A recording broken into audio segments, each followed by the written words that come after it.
Olá, sou Mariana Paz, psicóloga infantil, diretora fundadora da Clínica Mariana Paz e queria hoje falar em nome da equipe de psicologia sobre uma demanda que tem aparecido bastante aqui nos casos das famílias e das crianças, que envolvem a somatização das crianças. O que quer dizer isso, né? Somatização.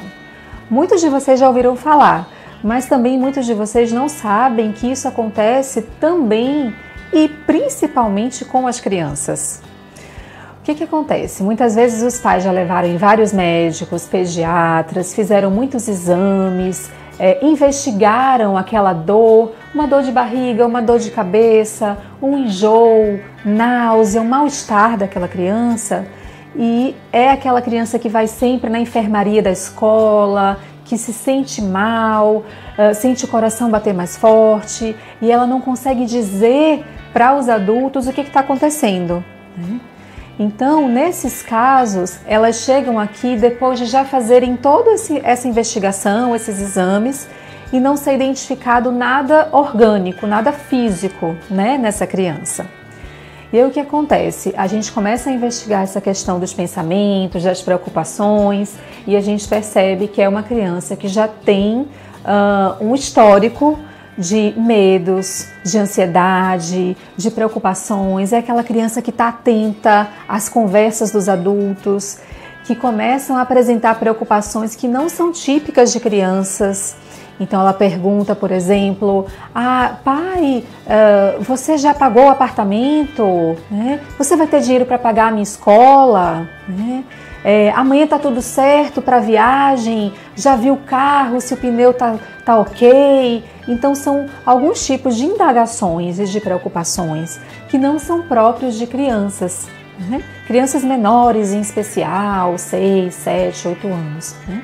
Então essa é uma luzinha que acende para as famílias começarem a ter um olhar mais cuidadoso, né, com relação a essas crianças.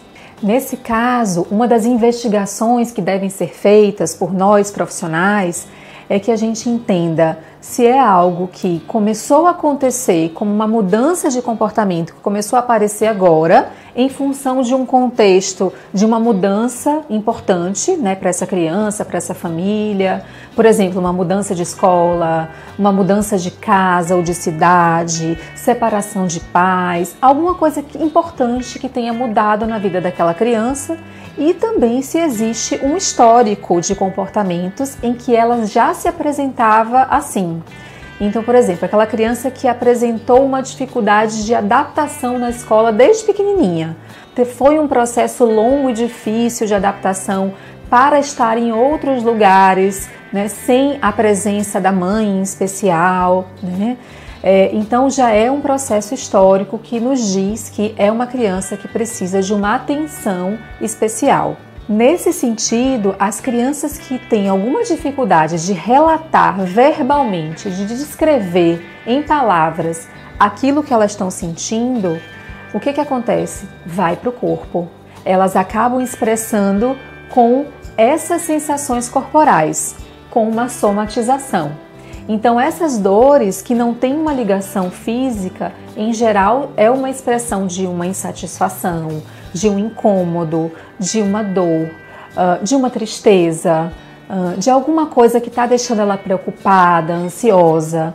E a gente precisa trazer essa percepção para essa criança também, junto com o processo de acompanhamento de um profissional psicólogo. Uma coisa que a gente investiga nesses casos também é se existem na família pessoas que já têm um histórico de alguma alteração no processo de constituição psicológica. Então, se tem algum transtorno psicológico ou psiquiátrico, porque a gente sabe o quanto que essas questões genéticas hereditárias têm também um peso nas expressões comportamentais dessa criança.